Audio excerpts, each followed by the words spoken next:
He joins us. Nigel Farage is a UKIP MEP from Southeast England, and he serves on the European Union Parliament.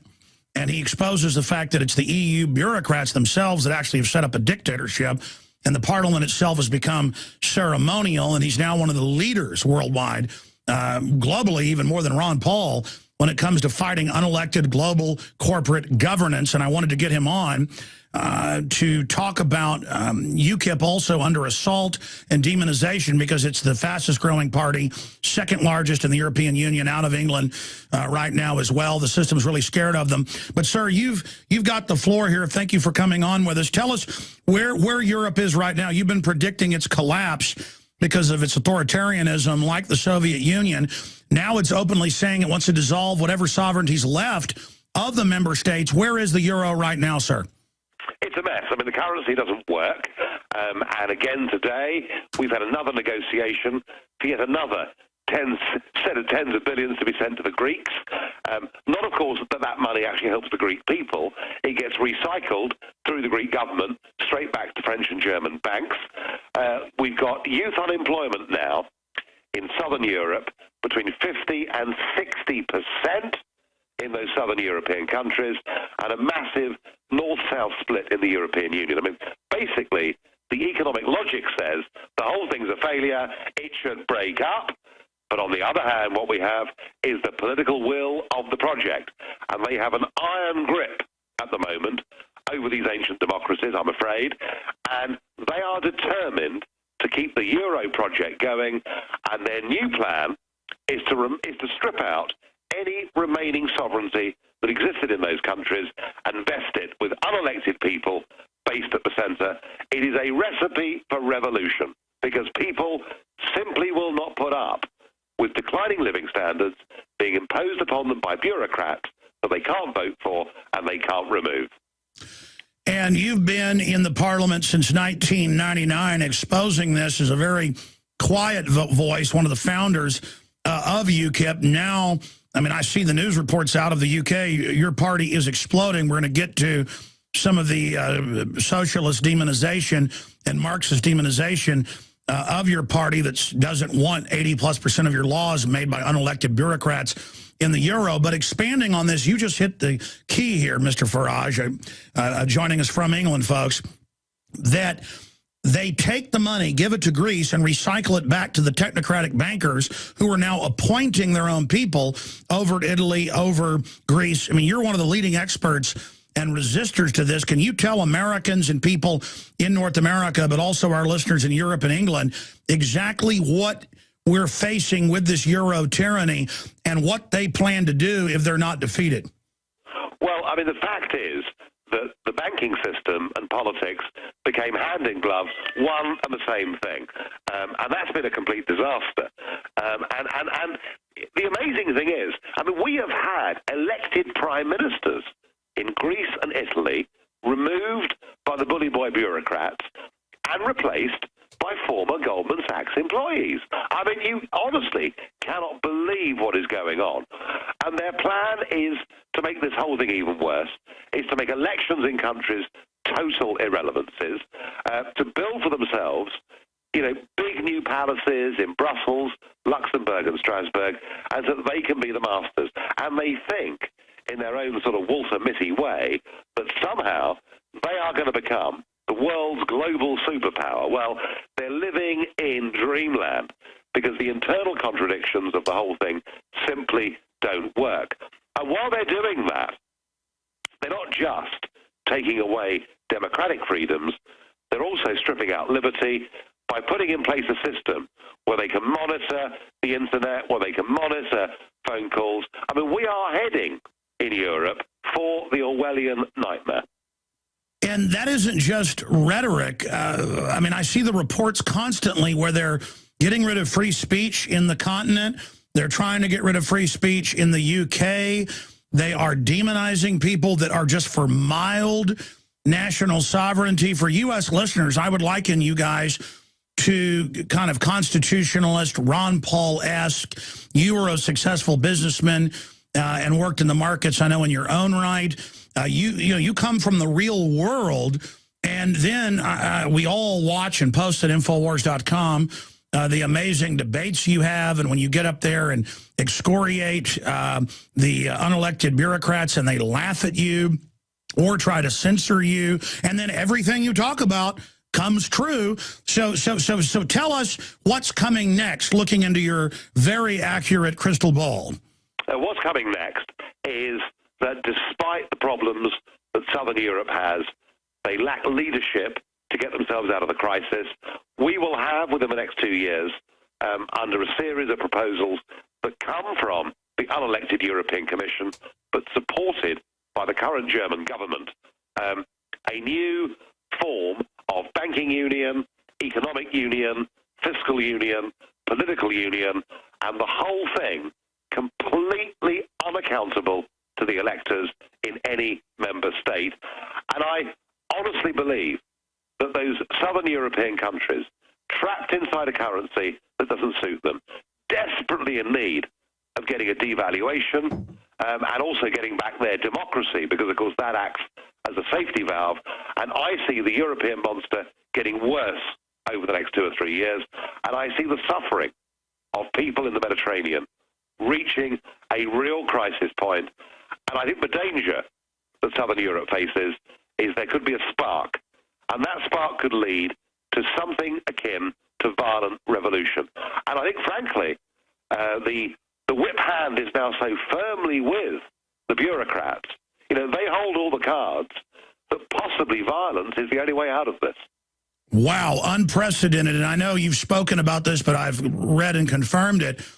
Eastern Europe being brought in to the euro, many of the communists, not just socialist, operatives and apparatus controllers have now found a second unbelievable life in the bureaucracy and are recreating the Soviet Union.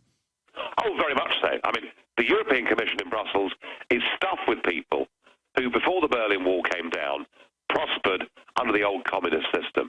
We've had commissioners, 6 commissioners here, who were actually members of the Soviet Communist Party, members of that system that murdered 40 million of its own people, that led those countries to absolute misery and ruin, and they've now reinvented themselves.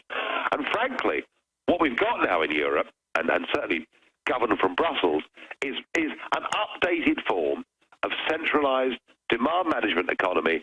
This is the new communism. Of that I have no doubt. And when I say that in the Parliament, when I say that when I meet them, they look very uncomfortable because they know that I'm right. What about this new EU symbol I've seen on posters hanging up at government buildings that has hammers and sickles on it? No, we haven't really reached that stage yet. What they're trying to do is to impose their flag. You know, the flag that the Ryder Cup team had. Sorry to sort of put a sore point on America, but the Ryder Cup team even had that flag, the blue flag with the 12 stars. That's the symbol that really matters to them. And they think that we in Europe are going to swear allegiance to that flag. Well, we're not. We're too different. We're too diverse. We speak different languages. We have different histories and cultures. And the attempt to impose a false nationality upon us is going to lead to ruin. Sure. Obviously, it's all over the UK papers. UKIP foster couple agony, children taken. Council tells them they're racist because they're part of UKIP. I mean, this is incredible slander, libel, defamation. It is. What happened is truly astonishing. A couple in their late 50s who have been fostering for the last 7 years and apparently doing it very well, are both members of UKIP, activists in UKIP, and they currently had in their charge 3 young kids from very difficult backgrounds who happen to come from an Eastern European origin. And they were doing well with these kids. You know, by all accounts, they were doing very well with these kids. These kids were learning English. These kids were getting on. And there was the knock at the door. And the knock at the door from the council officials said, "We have been tipped off that you're members of UKIP." It's as if it's sort of Eastern Germany, isn't it? You know, and we believe your party to be racist, and therefore it is inconsistent and wrong for you to have these children. And so these 3 kids were taken away from this couple that were giving them love affection, helping them to get on to the real world. They've been placed elsewhere. They've been split up, which makes it even worse. And these two decent people, just because they support a party that says we should not be part of this European monster, and that whilst we have no prejudice against anybody from anybody in the world, we ought to have a degree of immigration controls about who comes into Britain. These people have been slandered. And it is, I think, just about the most revolting case I can see in modern Britain of an absolutely mad socialist Marxist mindset that has taken over local government in Britain. But there is one piece of good news about it, and that is that the whole country is absolutely revolted by what has happened. And they won't apologize. Let me talk to you here in the break and see if you can do 5 more minutes to finish this. If not, we'll say bye here in a moment. But thank you. We're going to break. Folks, I've been following this. We've got it all linked up at prisonplanet.com and Infowars.com. Or just type UKIP into a search engine and click news. Hundreds of articles. The town council admits they took the kids because they're members of UKIP, one of the biggest parties. It's basically like the Libertarian Party. It doesn't even get into racial issues. As we saw in Katrina, and as we are watching now in New York and New Jersey, the federal government can't and won't help you in a crisis. FEMA ran out of water and MREs in days. Electricity is still off to over 1 million people. The Red Cross, who is quick to beg for money, is now slow to react. Don't put it off any longer. Get prepared today. The InfoWars shop is the largest distributor of ProPur water filter systems. And now, get 15% off your ProPur order with the promo code WATER15. While you're on InfoWarsShop.com, check out these other great preparedness items. The Aquapod kit lets you store up to 65 gallons of water in your bathtub. The Pocket Socket provides you with manual electricity for small electronics like your cell phone. The Life Straw is great for your bug-out bag. And check out our complete line of Interfood products for great tasting and nutritionally dense foods that have a great shelf life. If you are looking to secure your home in a crisis, you can order Strategic Relocations the film, a great companion to the book Strategic Relocations 3rd edition, and The Secure Home by Joel Skousen. When the time to perform arrives, the time to prepare has already passed. Get prepared now, so if a crisis strikes your home, you and your family will be secure. Go to InfoWarsShop.com and don't forget the promo code WATER15.